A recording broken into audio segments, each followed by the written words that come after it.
The Truman Show is one of the most important movies in popular culture. This film told us the story of Truman Burbank, a man whose life is broadcast on television 24 hours a day without his knowledge. This concept generated great analysis at the time, and I am sure most of you have seen the movie at least once. But the film also has hidden details that could change your perspective on the story. Moreover, there are deleted scenes that you seriously need to know about. That's why we're here. Today on Charlietales, we will talk about the Truman Show and analyze those secrets and details you may not have noticed. Ready? Let's begin.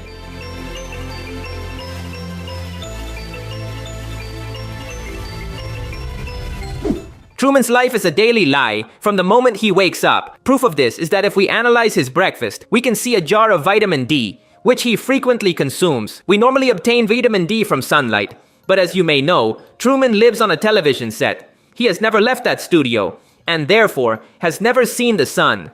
The light that illuminates his city is only the product of film spotlights. So the production has manipulated Truman into taking vitamin D to help him cope with the lack of sunlight.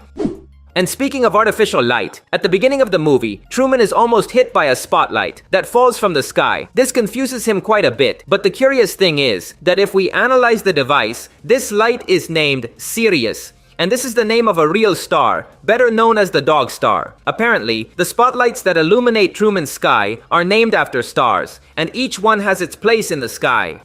When Truman tries to escape from Sea Haven with his wife, Meryl, they arrive at a bridge and stop because Truman is afraid of water, so he cannot drive over it. But if we analyze the shot, we will see a sign on the bridge that says, "You are now leaving Sea Haven Island." Are you sure that's a good idea? This is one of the many psychological strategies that Christoph, the creator of the show, developed to weaken Truman.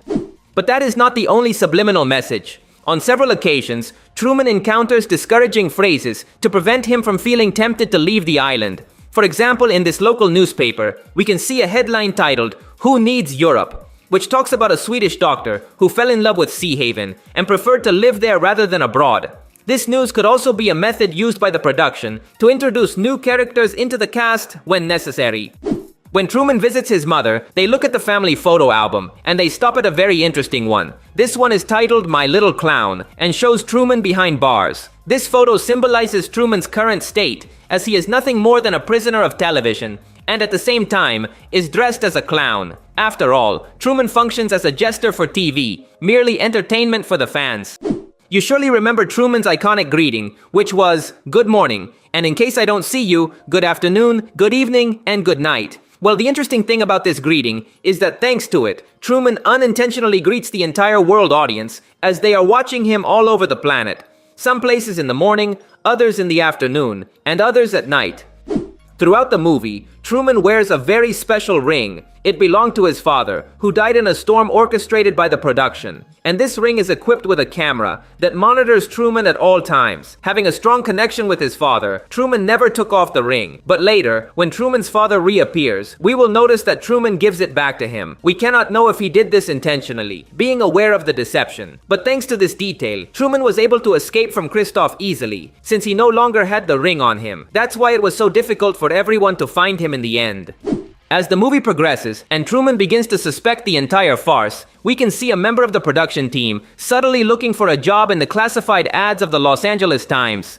He senses that the entire show is about to end. Truman has the habit of talking to a pair of twins near a building, but if we analyze the building in question, it is built over a drainage system, because obviously, it was never meant to be a real building. It is just a prop. The entire city is filled with things that don't make sense, because they are only there for appearances. When Truman suspects the deception, he runs to tell his friend Marlon. He works placing chocolates on a shelf. Everything seems fine in the scene, but if you pay attention, you can see that when Truman gets distracted for a second, Marlon picks up the chocolates he had already placed.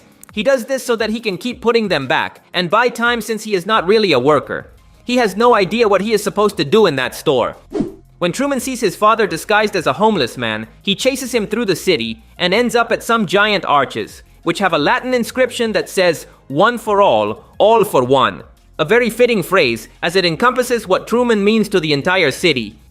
When Truman looks at the local newspaper, we can notice that this newspaper has its own circulation number. This newspaper is number 10,765. If we convert those days into years, we get 29 and a half years. And this number coincides with Truman's age, who is 29 and a half years old. This makes sense, as it is most likely that the newspaper started being published from the time Truman existed. The full name Truman Burbank has a very particular meaning. Truman comes from the words true man. This refers to the fact that he is the only real person within the show, and his last name, Burbank, comes from the fact that the studio where the show is filmed is in Burbank, California. The movie has several religious references. Some are obvious, but others are more subtle. For example, the name Christoph, the show's director, clearly references Jesus Christ. Furthermore, in the movie, he calls himself the creator of this world, alluding to the creator God of the Bible. Truman also has subtle references. For example, at the end of the movie, when he is attacked with storms, he ties himself to the boat to survive and appears with his hands open like Jesus on the cross. Additionally, later on, Truman walks on water just as Jesus did in the Bible. And speaking of religious references, the ship Truman escapes on at the end is called Santa Maria. But something very interesting about this is that it is the same name as Christopher Columbus's ship, the one he used when he discovered America, or the New World as some call it. As you know, the Truman Show made money through product placement. Everything was for sale, from the actors' costumes to their houses. And one of the strongest advertisements was linked to Marlon, Truman's friend. Throughout the entire movie, this character appears drinking the same brand of beer. And this brand is so popular that it is the same one consumed in the bar we are shown on several occasions. According to the movie's director, Peter Weir, he wrote 10 pages detailing Christoph's past.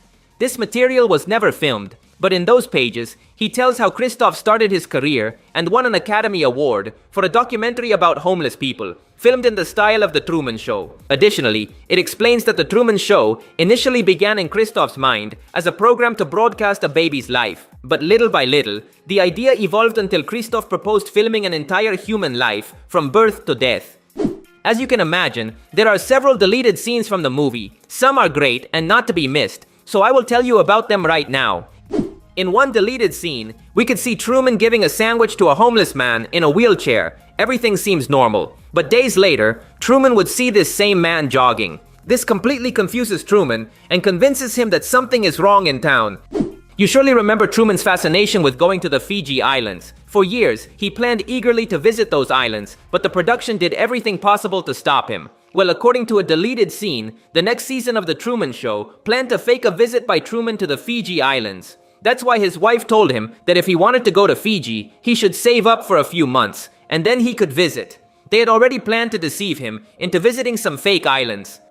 And this is my favorite deleted scene. In it, Christoph discusses the future of the show with the actors. In this scene, Christoph emphasizes the importance of the coming weeks as they plan to broadcast the first live conception. For this, they brought in a new love interest named Vivian to replace Meryl. In fact, in the scene, Vivian asks what will happen to the baby, and Christoph responds that when it is born, the show will focus on monitoring both characters. A show with two protagonists. This scene is very dark, as it shows the actors talking about Truman as if he were an object. Additionally, it features a woman willing to sell her body on television, and even more so, immediately give up her baby. In the scene, everyone laughs as if it were a joke. The only one bothered by it is Marlon, Truman's best friend. He is upset and asks the darkest question of all: what will happen to the show when Truman dies? Will we go back to a single protagonist format? Faced with this question, Christoph is puzzled and prefers not to answer. The entire scene is a gem and is available on YouTube. I'll leave the link in the description of this video. That's all for today. If you liked the video, you'd really help me out by leaving a like. That would be legendary. Also, remember to subscribe to see more videos like this. Thanks for listening. My name is Charlie, and I'll see you in the future.